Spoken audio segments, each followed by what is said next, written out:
अभी नवरात्रि चालू हो गई है, तो मैं एक देवी जी के मंदिर में गया था, और जब मंदिर में मैं जा रहा था तो लाइन लगी हुई थी, तो वहां पर कुछ लोग बोल रहे थे यार कि अब मंदिर आए हैं, कहते हैं कि भगवान तो ऐसे ही खुश हो जाता है, भगवान को किसी चीज की जरूरत नहीं होती है, तो अब फूल क्यों लेके जाना है, प्रसाद क्यों लेके जाना है, फिर शंकर जी हैं तो वहां पर उनका अभिषेक क्यों करना है। तो ये सवाल सिर्फ उस एक व्यक्ति का नहीं था, मैं देखता हूँ कि ये सवाल बहुत सारे लोग पूछते रहते हैं कि ये जो पूजा होती है, पूजा में ये जो अभिषेक की पद्धति है, दिया जलाने की पद्धति है, घी का दिया होना चाहिए, तेल का नहीं होना चाहिए, ये सारी चीजें क्या है और लोग इनका विरोध क्यों करते हैं, और क्या विरोध करना सही है। अब देखिए मोहन जी, विरोध करने वालों का तो अपन कुछ नहीं कह सकते, लेकिन बात जो आपने रही तो आपका मतलब मैं समझ पाया हूँ कि ये कहने का मतलब है कि हम भगवान को कोई भी चीज़, चाहे चढ़ावा धूप, क्यों होता हाँ, है। धूप, दीप, अगरबत्ती सब क्यों चढ़ाते हैं? तो देखिए और ये भी आपका प्रश्न कि भगवान को इसकी क्या ज़रूरत है? देखिए, ये बात तो सही है कि भगवान को इस चीज़ की कुछ ज़रूरत नहीं है, हम्म। क्योंकि भगवान तो देने वाला है, हाँ। तो देने वाले को अपन क्या देंगे? बिल्कुल। भगवान पूर्ण है, तो भाई ज़रूरत तो जो अपूर्ण होता है उसको होती है। लेकिन मेरा ये कहने का है कि भगवान को ज़रूरत नहीं होती, लेकिन हम जो चढ़ाते हैं वो हम उनको भाव अपने अर्पित करते हैं। ये एक प्रतीकात्मक रूप है समर्पण का। जब हमने फल, फूल, भोग लगाते हैं, एक प्रकार से हम उन्हें समर्पित करते हैं चीज़ें। ये समर्पण का एक प्रतीक है। जैसे देखिए ना मोहन जी, हमारे जैसे माता-पिता हैं, ठीक है। बच्चे को पालते हैं, ठीक है है। ना? उन्हें लिखाते हैं, पढ़ाते हैं, सब कुछ करते हैं। उन्हें तो बच्चे से कुछ वो नहीं है उम्मीद या आवश्यकता कि भाई ये हमको कुछ चीज़ दे। लेकिन जब वही बच्चा बड़े होके कुछ काम करता है और अपने माता-पिता को एक शॉल या शर्ट, पैंट या कुछ साड़ी भी ला गिफ्ट के देता देता है। है, तो देखो माता-पिता को कितना अच्छा लगता है, जबकि उन्हें इसकी आवश्यकता नहीं है, क्योंकि उन्होंने तो खुद उस बालक को इतना बड़ा किया। लेकिन उसमें देखिए माता-पिता की क्यों प्रसन्नता हुई कि बच्चे के भाव के प्रति वो प्रसन्न हुए, कि बताइए कि आज मेरा बच्चा इतना बड़ा हो गया कि उसने मतलब मुझे लाके दी। तो वहाँ पे बात इसकी नहीं है कि माता-पिता को ज़रूरत है कि नहीं, वो बात है समर्पण की। ठीक इसी तरह भगवान का है। भगवान को किसी चीज़ की कोई आवश्यकता नहीं, भगवान तो संपूर्ण है। लेकिन एक भक्त का भाव है कि भाई भगवान ने मुझे इतना सब कुछ दिया है, तो मैं भावना स्वरूप, समर्पण के स्वरूप उन्हें कुछ न कुछ अर्पित करूँ, तो वह उस भाव को लेके जाता है और भगवान को अर्पित करता है। और भगवान ने कहा है ना कि मैं तो भक्त की केवल भावनाओं को देखता हूँ, मैं उनकी चीज़ों को नहीं देखता हूँ। इसलिए तो भगवान ने ये कहा गीता में कि मैं फल, फूल इत्यादि, इवन पानी तक यदि मुझे कोई, शंकर जी को हम 1 लोटा जल चढ़ाते हैं, तो देखिए भगवान शंकर तो हाँ, पानी में पानी ही में प्रसन्न प्रसन्न हो हो जाते जाते हैं, हैं। जबकि पानी में क्या बात है, पानी तो हम्म। अथाह है। लेकिन भगवान पानी या फल-फूल से मतलब नहीं है, उनको भाव से मतलब, यदि भक्त ने अपनी भक्ति से, भावना से उसे समर्पित किया है, तो भगवान ग्रहण अच्छा, करते हैं। नहीं, आपकी बात ठीक है, भावना प्रधान है भगवान, लेकिन मैं एक चीज और देखता हूँ कि शास्त्रों की बात होती है। अब आपको अपने घर का गृह प्रवेश कराना है, ठीक है, या आपको कोई छोटी सी सत्यनारायण की कथा कराना है, तो क्या आपको पता है कि एक ऐसा नहीं होता कि पंडित जी आते हैं और आपको सिर्फ कथा सुनाकर चले जाते हैं, नहीं, वो आपको एक पूजन विधि की सामग्री बताते हैं। उसमें वो बताते हैं कि देखो ये तो शास्त्र सम्मत है भैया, आपको ये यहाँ पर लौंग लानी होगी, आपको सुपारी लानी होगी, आपको अक्षत लाना होगा, तिलक लाना होगा, और वो लिस्ट इतनी बड़ी होती है कि कोई धनवान है, अच्छा पैसे वाला है, तो उसके लिए कोई बड़ी बात नहीं है, लेकिन एक गरीब की भी तो श्रद्धा है कि वो भी अपने घर में सत्यनारायण भगवान की कथा सुने। अब उसके पास पैसा नहीं है, देखिए इस वो स्थिति में क्या करेगा व्यक्ति। देखिए मोहन जी, शास्त्र में तो बहुत सी विधियाँ बताई हैं। देखिए शास्त्र ने जो विधियाँ बताई हैं, वो विधियाँ इसलिए बताई हैं कि वहाँ पे जब हमें भगवान से कुछ चाहिए होता है, जब हम भगवान की सकाम आराधना करते हैं कि हमें भगवान से कुछ न कुछ चाहिए, तो शास्त्र उसमें विधि-विधान बताता है कि भाई आप हर हर मनोकामना का पूर्ण करने के लिए एक देवता बताता है शास्त्र, कि इस ये देवता से ये मनोकामना होगी, वो देवता से ये मनोकामना होगी। तो उस देवता की कोई पसंद और नापसंद भी शास्त्र बताता है।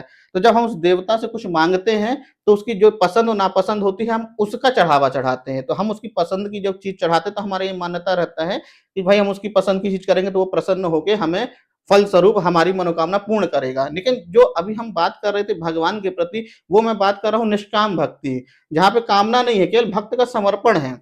जब भक्त का समर्पण होता है, तो वहाँ कोई विधि-विधान नहीं है। आप चाहे जल चढ़ाएँ, चाहे आप फूल चढ़ाएँ, चाहे 2 अगरबत्ती लगाएँ या कुछ भी ना लगा, केवल उन्हें प्रणाम करें। तो वहाँ कोई नियम नहीं है। नियम केवल आता है, विधि-विधान आता है केवल जब आप सकाम आराधना करते हैं। तो जब भगवान से आप निष्काम भावना से आराधना करते हैं, तो आपके पास जो है, तो आप उसे समर्पित कर सकते हैं, नहीं है तो आप प्रणाम कर सकते हैं, भगवान तो सब में राज़ी है। नहीं, आप दो बातें कर रहे हैं, मतलब मैं समझ में आ रहा हूँ कि दो दो चीजें हैं, एक आप भक्ति की बात कर रहे हैं यहाँ पर, और आप कह रहे हैं कि अगर आप भगवान के प्रति भक्त भाव से जा रहे हैं तो आपको कुछ भी ले जाने की जरूरत नहीं है। लेकिन अगर आपको कुछ चाहिए है, आप प्रसन्न करना चाहते हैं, तो उसके लिए पूजन विधि है। क्योंकि वो भक्ति कम लेना देना ज्यादा हो तो गया। ये वाली बात भी फिर क्यों है? ये भी तो नहीं होना चाहिए ना। ये मैंने बताया ये ना। मीडिएटर कौन है जो तय कर रहा है कि भगवान को भैया लड्डू चाहिए तो वो पीले वाले लड्डू चाहिए, मगज के लड्डू ही खाएंगे। आपके पास अगर पैसा है, गुड़ गुड़ के लड्डू आप ला सकते हो, तो आपके गुड़ के लड्डू देखिए नहीं ये खाएंगे। किसने तय किया? शास्त्र ने विधान किया है, इसलिए विधान किया है कि जब आप किसी से कुछ याचना करते हैं तो आपको वहां पे उस देवता का विधान किया है। देवता मतलब भगवान का स्वरूप। देवता का विधान किया, तो जब देवता का विधान करते हैं तो देवताओं के भी अपनी अपनी पसंद और नापसंद ये भी शास्त्र बताते हैं। हमें प्रत्यक्ष तो नहीं पता। शास्त्र ने बोला आप ये देवता से ये मांगो, वो देवता से वो मांगो, तो फिर शास्त्र ही बताता है उसकी ये पसंद है, वो नापसंद है। तब उसके प्रति कहीं किसी को घी का दीपक जलाना है, किसी को तेल का चढ़ाना है, किसी को पीले फूल चढ़ाना है, तो इस तरह से शास्त्र बताता है। तो जब चूंकि हमें वो चीज चाहिए, लेकिन हम वहां डिमांड कर रहे हैं, जब हम डिमांड कर रहे हैं ना, तो हम क्या कर रहे हैं, उनको कुछ ना कुछ उनकी पसंद का चढ़ा रहे हैं, जिसमें हमें ये लगता है, हमारे मन में ये भाव जगता है कि ये भाई भगवान अब हमसे प्रसन्न, एक हमारी भावना है, भगवान तो सदा प्रसन्न है। तो हमारे मन में जगता कि देखिए मैंने उनके उनके भावना अनुसार, मतलब उनके जो गुण बताए हैं वहां पे शास्त्र ने, उसके अनुसार उन्हें समर्पित किया है, तो मेरी मनोकामना पूर्ण होगी। और एक मैं निष्काम भक्ति में तो जब कुछ चाहिए नहीं होता है कि भगवान जो करेगा सब अच्छा ही करेगा, या जो भी करेगा तो भगवान की मर्जी, तो वहां पे तो आप चाहे जो करो, भावना प्रधान जो चढ़ाओ नहीं, सब भगवान के ठीक, लिए। ये बात तो ठीक है, मैं इस पे सहमत हूँ। लेकिन एक चीज़ ये भी है कि आजकल के जो लोग हैं वो बहुत लॉजिकल हैं। वो बिना किसी सत्य प्रमाण के वो भक्ति तो करना चाहते हैं, लेकिन सिर्फ़ आपके कहने पर वो नहीं मानते हैं। वो कहते हैं कि भई हमें प्रमाणित करके दो। जैसे बहुत सारे सवाल उठते रहते हैं, फ़िल्मों में भी दिखाया गया है, ओएमजी जैसी फ़िल्में, कि शंकर जी को आप दही चढ़ा रहे हैं, शंकर जी को आप दूध का अभिषेक कर रहे हैं, बह रहा है, उस पर भी आपत्ति लोग जताते रहते हैं। और लोग पूछते हैं कि भाई भगवान आपको प्रसन्न इसी से क्यों हो रहे हैं? आपको भावना भी तो आप उनके सामने चढ़ा सकते हैं। आपको 1 लीटर दूध ही क्यों चढ़ाना है? इसका लॉजिक लोग पूछते हैं कि शंकर जी की जो शिवलिंग होती है, अब उसमें दही चढ़ाने का लॉजिक क्या है? देखिए कथाओं में तो देखो लॉजिक का ये है कि हर चीज दही क्यों चढ़ाना, दूध क्यों चढ़ाना, उससे संबंधित कथाएं हैं पुराणों में कि ये फला फला क्यों चढ़ाना। लेकिन यदि हम ऐसे लॉजिक के बारे में बात करें कि ये क्यों चढ़ाना है, तो मेरा तो ये मानना है कि जैसे लोग कहते हैं ना कि वो उनको दूध चढ़ा दिया तो भाई ये वेस्टेज हो गया, या दही चढ़ा दिया तो ये वेस्टेज हो गया। तो भाई वेस्टेज अपन देखिए उस समय कहेंगे कि केवल जब लोगों की जो प्रवृत्ति केवल और केवल शंकर जी को ही केवल जल चढ़ाना रह गई है।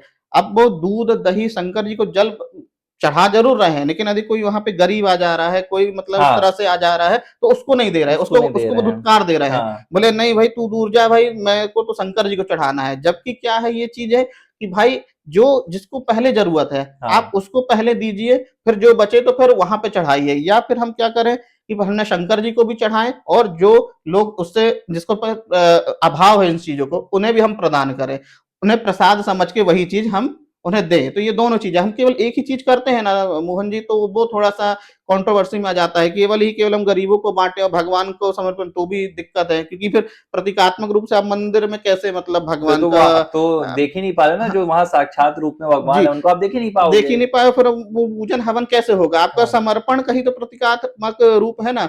और दूसरी बात ये कि आप भगवान को सब कुछ चढ़ा दोगे, यदि कोई चीज आपको मांगने आ रहा है, कोई जिसको जरूरत है, आप उसको दुत्कार दो, तो आप कहा ना वो उसके हृदय में तो भगवान बैठा है। अब उसको तो आपने उस चीज से वंचित कर दिया, हाँ। और जो पत्थर है उसको में आप चढ़ाए पड़े हैं, उसमें आपकी बड़ी दृढ़ भावना है कि इसमें शंकर जी होंगे ही होंगे, और उस गरीब में आपकी दृढ़ भावना नहीं कि उसके भी हृदय में भगवान यहाँ शंकर बैठे कमजोरी है होंगे। इनकी। कमजोरी है ये लोगों का, मतलब ऐसा है कि उनकी ही मानसिकता के कारण लोग ऐसा प्रश्न उठाते हैं। जबकि लोगों को क्या करना चाहिए, इस चीज को मैनेज करके चलना चाहिए कि भाई वो शंकर जी को चढ़ाए या किसी भी भगवान को चढ़ाए, वहां भी चढ़ाए, प्लस भाई अभावग्रस्त व्यक्ति की भी मदद करें। यदि आप एक ही जगह यदि आप डटे रहेंगे ना, तो ये प्रश्न चिन्ह तो उठेंगे ही अच्छा, उस उठेंगे। पर आप क्या बोलेंगे जो जबरदस्ती वाला चढ़ावा होता है? इतनी दक्षिणा चढ़ानी है, नहीं चढ़ाओगे तो ऐसा हो ये जाएगा, तो लोगों को उतनी डराने का दक्षिणा काम है। ये चढ़ानी तो है। कुछ लोग जो मंदिर में मतलब अपने आप को उसका वो अधिकारी मानते हैं, तो ये तो खैर डराने की बात है। ऐसा कुछ नहीं, भगवान ऐसा कुछ नहीं कहते कि इतना चढ़ा गया ऐसा हो गया। हाँ, जहाँ सकाम पूजा का आता है तो वो तो शास्त्र में जो व्यवस्था होती है तो उसके अकॉर्डिंग, लेकिन जो अपने मन से बोलते कि नहीं इतना ही यहाँ पे चढ़ाओ, तो ये तो अच्छा, ऐसा कुछ, मैंने कई ऐसी कोई बार देखा सत्यता है नहीं है। पूजा पद्धति में भी कि वो होता है, संकल्प होता है, हम्म। और संकल्प में आपसे दक्षिणा मांगी जाती है, देखा दक्षिणा होगा मांगी आपने। नहीं जाती है। दक्षिणा इसलिए का प्रावधान इसलिए है कि जो विद्वान या पंडित जी जो आपकी पूजा पाठ करा रहे थे, भाई उसका भी तो घर परिवार है ना। नहीं, मैं वो उस दक्षिणा की बात नहीं कर रहा हूँ। जी। जब भी हम कोई संकल्प लेते हैं तो उस संकल्प में कुछ रखवाया तो जाता इसलिए तो है। रखा जाता है ना कि वो तो मिलेगा तो उन्हीं को ना, जो आपके यहाँ जो पूजा पाठ करा, तो संकल्प का में जो भी मतलब वो पैसा चढ़ भगवान के रहा लिए है, नहीं है, वो हाँ पंडित हाँ, जी के पंडित लिए जी है। के लिए ही है, भगवान के लिए नहीं है, क्योंकि पंडित जी जो करा रहे हैं, तो भाई उनके जो भी उन्हें कथा सुनाई या कुछ तो उसके फलस्वरूप भी तो आप उनको दे रहे हैं वो संकल्प वगैरह। और उसमें भी ऐसा नहीं होता है ना कि इतना ही चढ़ाओ, जो ऐसा बोलता है तो वो तो गलत करता है। भाई लोगों के ऊपर है, भाई पंडित जी तो यही बोलते हैं कि संकल्प करो, फिर वो तो हमारी इच्छा में कितने के क्या संकल्प करना नहीं, है। तो इससे तो यही समझा जाए कि ऐसा कोई मैंडेटरी नहीं है, कोई शास्त्रों में ये जबरदस्ती नहीं है कि आपको ये इस चीज का चढ़ावा चढ़ाना है। जबरदस्ती भक्ति में बिल्कुल नहीं है, बिल्कुल नहीं है। लेकिन मेरा ये कहना है जहाँ सकाम पूजन है, तो शास्त्र में तो वहाँ विधान बताए हैं, तो फिर वो विधि विधान से ही करना होगा। विधि विधान में त्रुटि नहीं होगा, यदि उसमें त्रुटि करेंगे तो फिर फल आपके अनिश्चित होंगे। लेकिन जहाँ भक्ति आप करें हाँ। निष्काम भावना से, तो आप तो भगवान को जल भी अर्पित कर देंगे तो भगवान वो भी स्वीकार करेगा। और फिर भगवान तो भगवान ही है, फिर जो उचित होगा वो तो आपके लिए फल निश्चित ही हाँ, करके मतलब रखेगा। अगर कोई हुँ, सोचे कि नहीं भैया अगर आपको हुँ। पूजन करना है तो आपको पहले पैसे लाने होंगे, नहीं, नहीं आपको ऐसा कुछ ये वो नहीं। सामग्री लानी हुँ, होगी। अगर आपके हुँ, पास है तो हुँ। आप कीजिए, हाँ, नहीं है तो आप प्रणाम भी प्रणाम करेंगे तो करिए। उसका भी उतना ही फल बिल्कुल, होगा। बिल्कुल मोहन जी।